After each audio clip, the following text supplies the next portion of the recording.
Bueno, ya voy a pasar a la parte del aparato cardiovascular. En este caso vamos a ver la inspección. No, la inspección regional se basa sobre todo en la región precordial. No, hay puntos que nosotros tenemos que tener en cuenta, como que el paciente tenga que estar en supino a 30 grados. Este puede estar con una almohadilla, no, con una almohada, perdón. En este caso el inspector tiene que estar a la derecha. No, esta posición nos permite que el paciente pueda estar de cúbito lateral o se pueda sentar con mayor facilidad, ¿no? Para el reconocimiento de los tríceps, por ejemplo.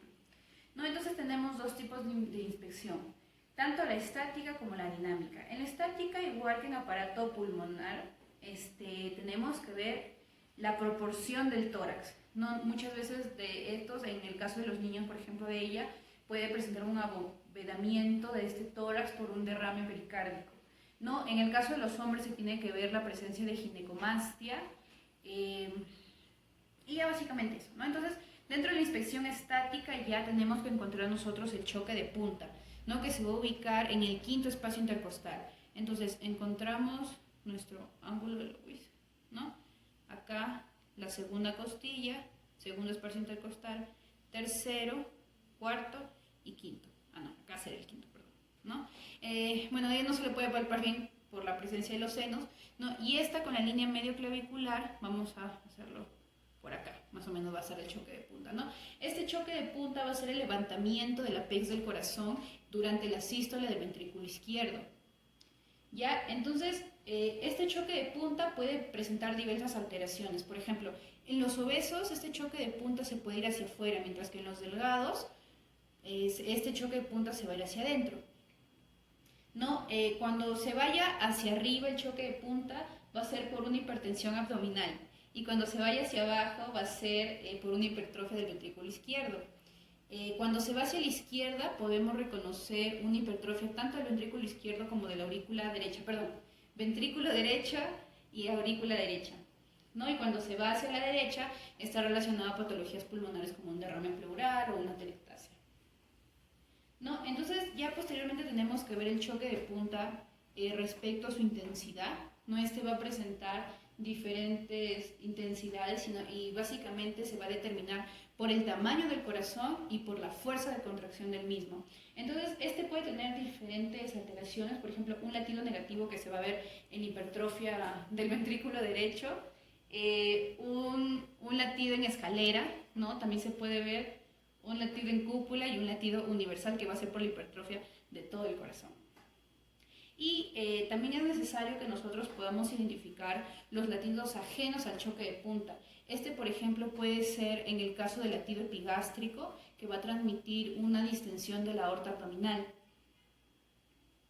¿No? También puede ser en el segundo espacio intercostal izquierdo, y en el segundo espacio intercostal izquierdo, ¿no? En esta parte de acá, que normalmente se va a dar por una distensión de la arteria pulmonar en un cor pulmonar, por ejemplo. Y también en las partes intercostales o mamarias que se pueden dar por coartaciones de la aorta. Entonces, hasta aquí sería inspección. Ahora vamos a ir ya a la parte de palpación.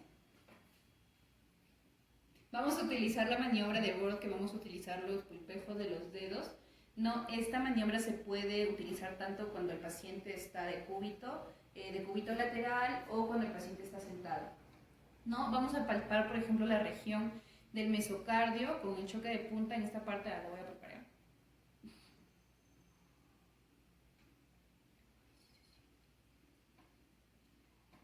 ¿No? Luego podemos pasar a la región sifoidea.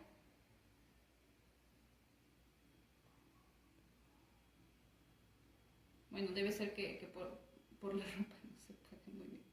¿No? Luego vamos a pasar a los lados del esternón.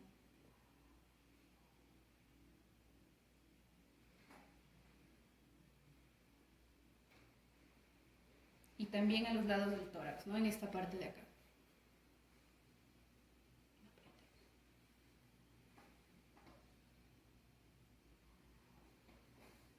No, sería mejor hacerlo sin ropa. Voy a meter mi mano allá para que no tengas cosquillas. No, en primer lugar, se tiene que evaluar la sensibilidad, es decir, si el paciente le ha dolido, ¿no? Ya que está asociado a enfermedades condroarticulares, ¿no? Luego se tiene que evidenciar diferentes alteraciones como el choque de punta que yo expliqué anteriormente durante la inspección, pero este se verifica durante la palpación. También se tiene que ver la presencia de vibraciones valvulares que se pueden dar, por ejemplo, durante la sístole por una estenosis mitral, que se puede dar también por el cierre de la válvula mitral, por la apertura de la válvula mitral, o, por ejemplo, durante la diástole, que es por una alteración en las válvulas sigmoideas, tanto de la válvula pulmonar como de la válvula aórtica, ¿no? También tenemos que ver los ritmos de galope, los roces o frémitos pericárdicos que se van a ubicar en el del tercer al cuarto espacio intercostal izquierdo con unión al esternón. Básicamente en esta parte se pueden evidenciar los frémitos pericárdicos, y también se tiene que buscar los tril o los trilcatarios, que se tiene como una sensación de ronroneo, ¿no? En los pacientes. Esto se puede deber, por ejemplo, a una sístole de base por una estenosis aórtica, ¿no? Se puede ver por una sístole basal izquierda, por una estenosis pulmonar, o, por ejemplo, en el caso de la región apexiana, por una estenosis mitral. Ya. Hablando de percusión en el caso del corazón, básicamente se tiene que evidenciar tanto la matidez absoluta, que va a ser por el ventrículo derecho, que va a estar en contacto con la pared torácica, y la matidez relativa o submatidez, que se va a dar porque las lengüetas del pulmón van a estar por delante de la cara anterior del corazón. Entonces, ya hablando un poco de la matidez absoluta, esta va a ser dada por un triángulo, ¿no? Donde el vértice va a ser el cuarto cartílago costal, tercero, cuarto, va a ser el cuarto cartílago costal. El cateto, se podría decir, del triángulo, vamos a tener al borde izquierdo del esternón, ¿no? Y el otro de acá va a ir hacia el choque de punta, ¿no? Que más o menos se va a ubicar en la línea medio clavicular en la parte de acá, y la base se daría por la matidez hepática, que más o menos va a estar en el sexto espacio intercostal, ¿no? Esa sería la matidez absoluta, que se va a ver alterada, por ejemplo, en los casos de un aumento, de una hipertrofia del ventrículo derecho, por casos de aneurisma también, por casos de las dilataciones tanto de la arteria pulmonar como de la arteria aórtica, ¿no? Y básicamente por eso. Entonces, ya hablando de la submatidez o la matidez relativa, tenemos que... me olvidé de percutir, perdón. Acá está el cuarto, ¿no? Entonces, se puede ver aquí una matidez absoluta, ¿no? La cual va a continuar con la matidez del hígado. Entonces, ya hablando de la matidez relativa, esta tiene que darse por la parte superior, que tenemos que nosotros percutir desde la zona infraclavicular hasta la parte del final del tórax, ¿no?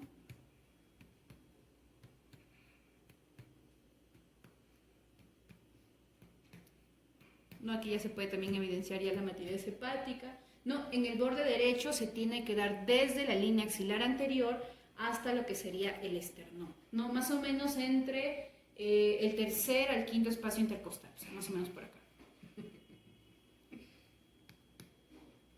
Bueno, esto no se puede percutir porque va a sonar mate, pero, ¿no? Entonces,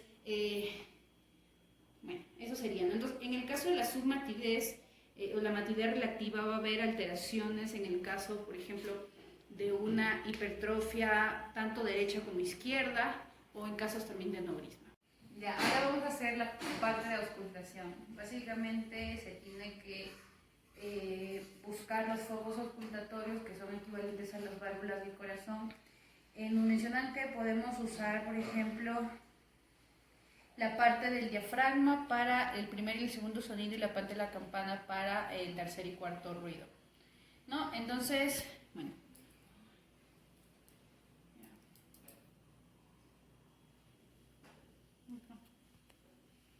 Lo voy a poner debajo, ¿ya?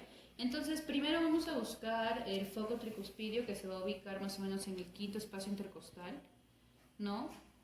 Junto con la articulación condroesternal, ¿no? En esta válvula se va a poder evidenciar tanto el cierre de la válvula como el flujo de la misma. Luego vamos a pasar al foco mitral, que se va a ubicar en la quinto espacio intercostal con la línea medio clavicular.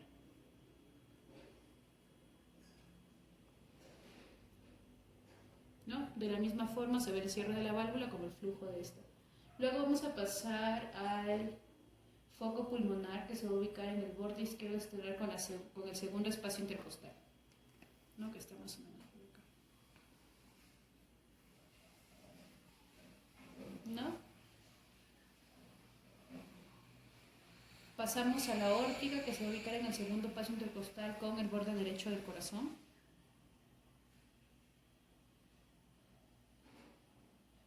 ¿No? Y hay un quinto foco, creo que estoy gritando, hay un quinto foco que es el segundo foco aórtico, o también llamado el foco de Ehr, que se va a ubicar en el tercer espacio intercostal izquierdo. ¿No? ¿No? En este lado del foco se van a poder evidenciar soplos, tanto de la válvula pulmonar como de la aórtica.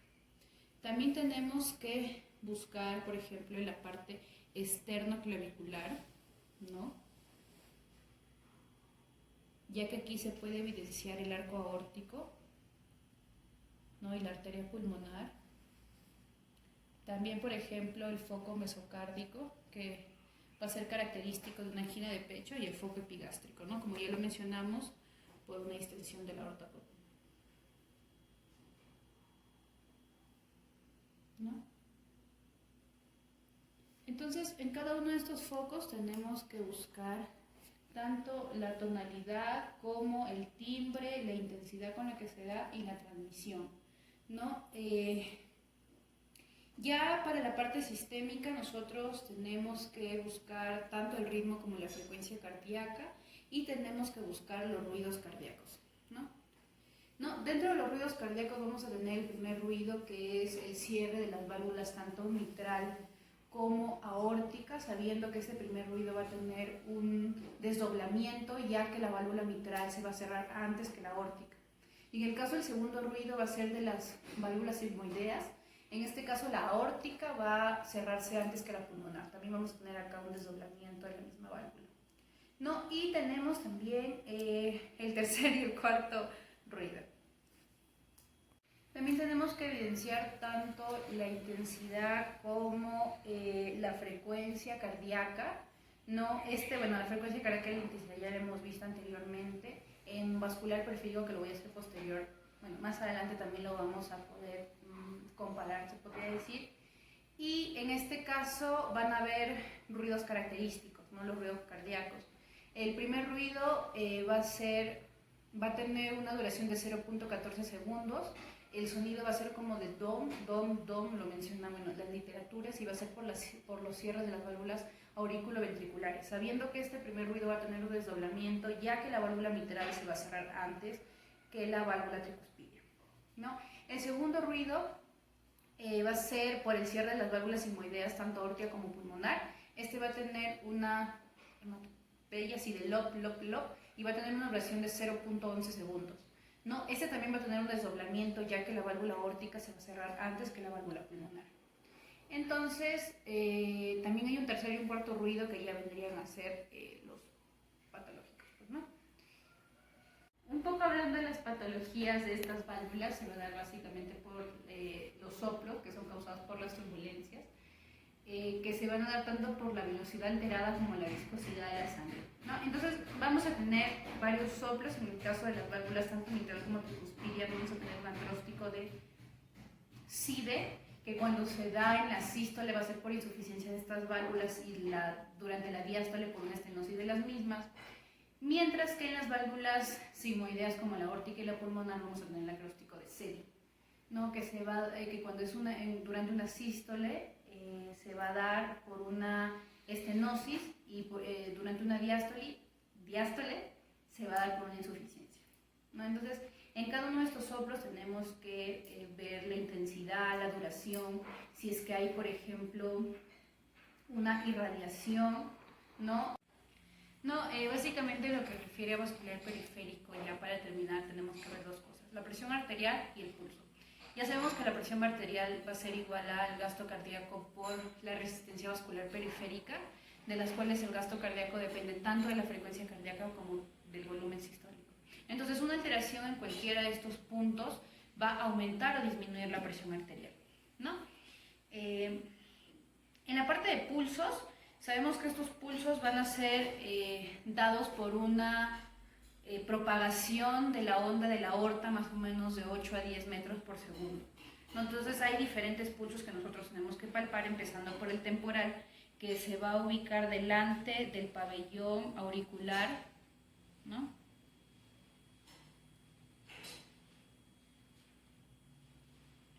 Ahora las carótidas, que es a la mitad del músculo esternocleidomastoideo, ¿no? En la parte inferior del cuello. Muy importante que en esta palpación de las carótidas no se puede palpar ambos, ya que aquí se va a ubicar el seno coronario, lo que nos puede conducir a una braditmia. A una arritmia. Ya, luego vamos a pasar al axilar. ¿No? Para esto el brazo tiene que estar en 90 grados, ¿no? Se tiene que ver la unión de la mitad de la clavícula con el pectoral mayor.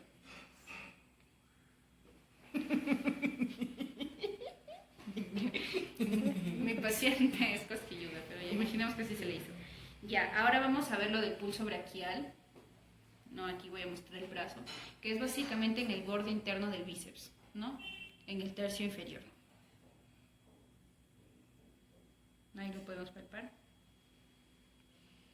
Y bueno, el que normalmente se utiliza, que es el radial, ¿no? Que se va a ubicar en el extremo bicipital,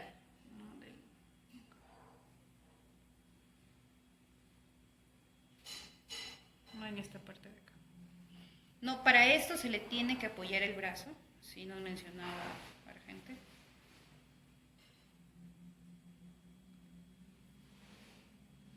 Este pulso radial se tiene que comparar con los latidos del corazón, ¿no? Que lo vamos a hacer en la parte de la pex. Lo voy a hacer de una vez mejor, para no olvidarlo.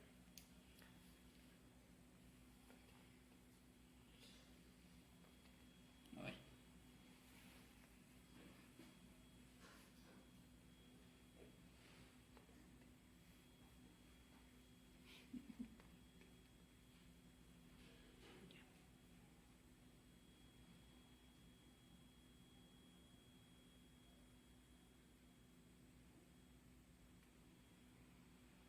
¿No? Tiene que tener el mismo ritmo. Ya, estaría bien. ¿No? En este, ya siguiendo también tenemos al pulso cubital, ¿no? Que sería esta parte de acá.